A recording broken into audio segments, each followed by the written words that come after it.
నమస్కారం. మనం త్వరలో డీలిమిటేషన్ మీద అంటే నియోజకవర్గాల పునర్విభజన మీద దాదాపుగా 40 నిమిషాల పాటు సాగే ఒక లోతైన విశ్లేషణ వీడియో చేయబోతున్నాం.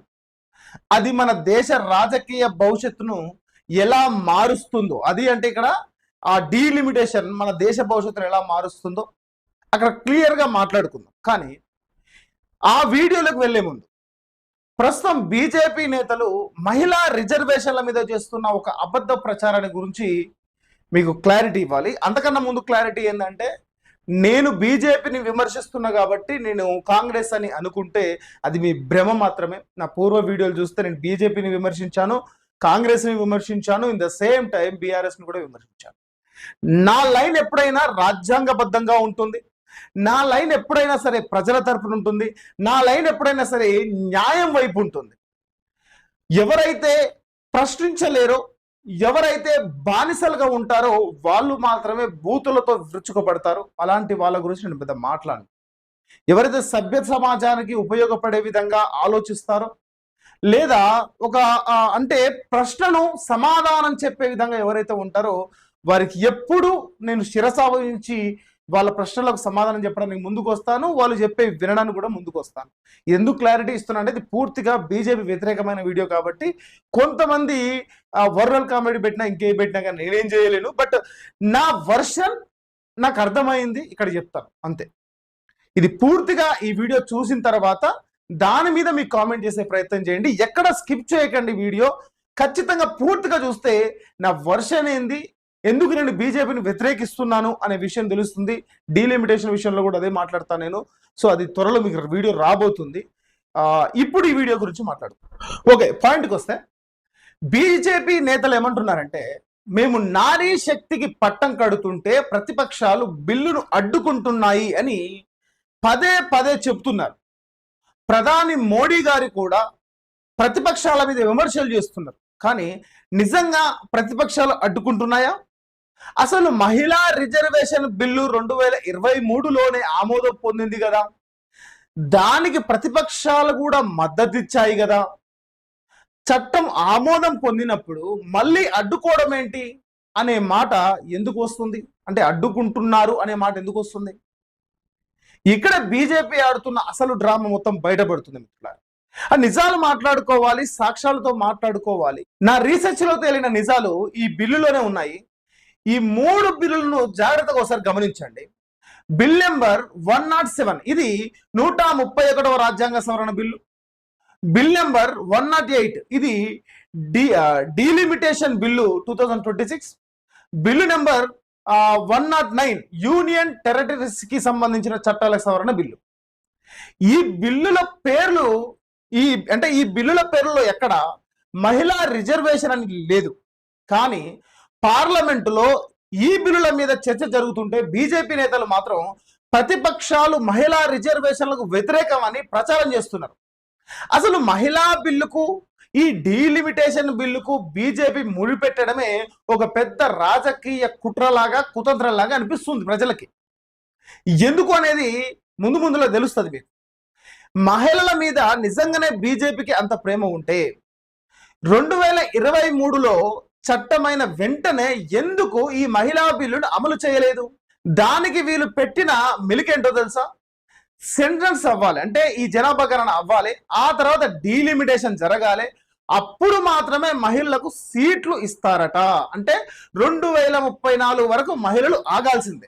ప్రతిపక్షాలు అడుగుతున్నది ఒకటే ఇక్కడ ఏంటి అంటే, అయ్యా మీకు నిజంగా చిత్తశుద్ధి ఉంటే మహిళల పట్ల ఈ సెన్సస్ అదేవిధంగా డీలిమిటేషన్ అనేది కొర్రీలు లేకుండా ఇప్పుడున్న 543 సీట్లలోనే వెంటనే 33% రిజర్వేషన్ అమలు చేయండి అని అంటారు. కానీ బీజేపీ ఆ పని చేయదు. ఎందుకంటే వారికి కావాల్సింది మహిళా సాధికారిత కాదు అనే విషయం అర్థమవుతుంది.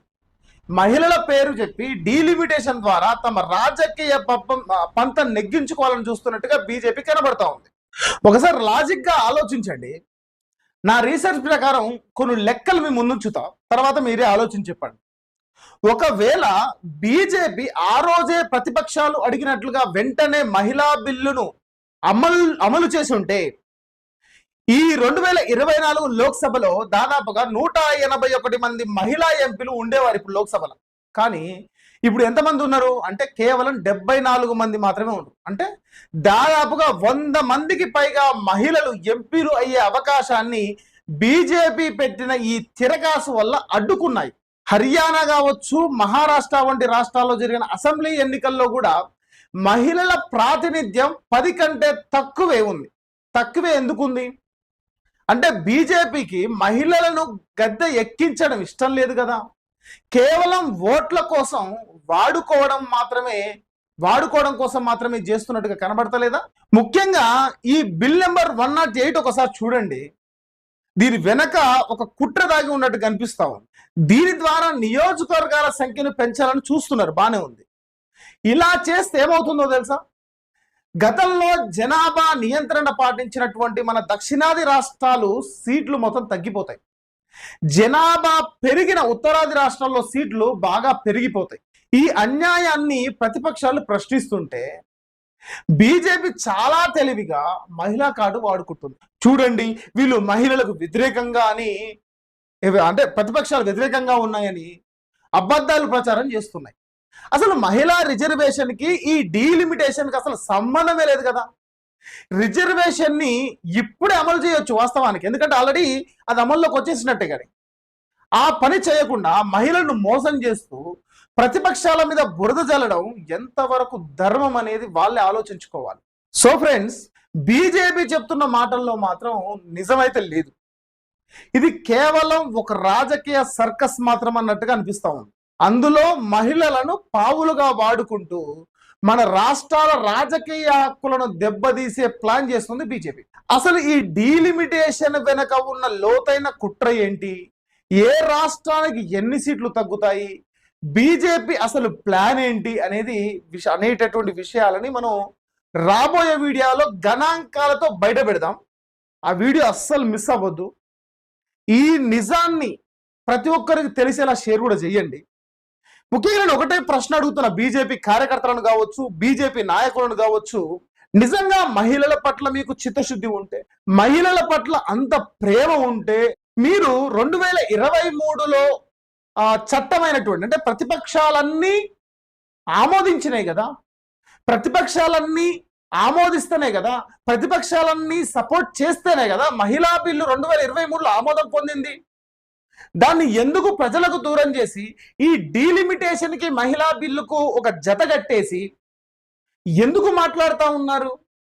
దీనివల్ల ప్రయోజనం ఏముంది? ప్రజలను తప్పుదో పట్టిస్తున్నారు కదా. అసలు డీలిమిటేషన్తో సంబంధం లేకుండా మహిళా బిల్లును తీసుకొచ్చే ఆస్కారం లేదా? ఆ బిల్లులో చిన్న సవరణ చేసి ఇప్పటి నుండి దాన్ని అమల్లోకి తీసుకురావచ్చు కదా. మొన్న జరిగిన ఎన్నికల్లో, లోక్సభ ఎన్నికల్లో అమలు చేయొచ్చు కదా. మహారాష్ట్ర, హర్యానా ఎన్నికల్లో అమలు చేయొచ్చు కదా. నేడున్నటువంటి తమిళనాడు, పశ్చిమ బెంగాల్ లాంటి, అస్సాం లాంటి ఇలాంటి రాష్ట్రాల్లో కూడా అమలు చేయొచ్చు కదా. అంటే చేయగలిగితే ఈరోజు అయ్యేది అది మానేసి 2026లో ఎలాగో జనాభా లెక్కల ప్రకారం నియోజకవర్గాలను మార్చాలి ఆ వంకతోని. అంటే ఉన్న దాంట్లో 543 దాంట్లో ఎందుకు 33% రిజర్వేషన్లు ఇయ్యరు అని మహిళలు ఎందుకు అడుగుతలేరు? దీనంతా ఒక రాజకీయ కుట్రలా కనబడుతూ ఉంది. దీన్ని మనం ఆలోచించాలి. డీలిమిటేషన్ అనేటటువంటిది బీజేపీకి వ్యతిరేకం అని కాదు, దక్షిణ భారతదేశానికి అన్యాయం జరుగుతుందని. దక్షిణ భారతదేశానికి అన్యాయం జరుగుతుందనే అంటే ఆ రోజు ప్రభుత్వం చెప్పిన మాటలు విని జనాభా నియంత్రణ చేసుకున్నందుకు ప్రతిఫలమా ఇది? తప్పు కదా. కాబట్టి ఈ విషయాన్ని మనం నెక్స్ట్ వీడియోలో తెలుసుకుందాం.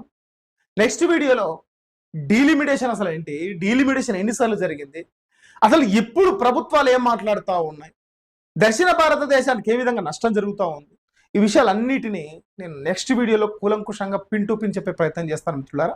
ఈ వీడియో మీరు ఇంతవరకు చూస్తున్నట్టయితే ఖచ్చితంగా మీకు ఈ వీడియో నచ్చింది కాబట్టి ఖచ్చితంగా లైక్ చేసి అదేవిధంగా మీ అభిప్రాయాన్ని కామెంట్ చేసే ప్రయత్నం చేయండి. ఈ వీడియో కింద మరో వీడియోతో మళ్ళీ కలుసుకుందాం. నేను మీ సతీష్ స్వప్నం. జై భీమ్.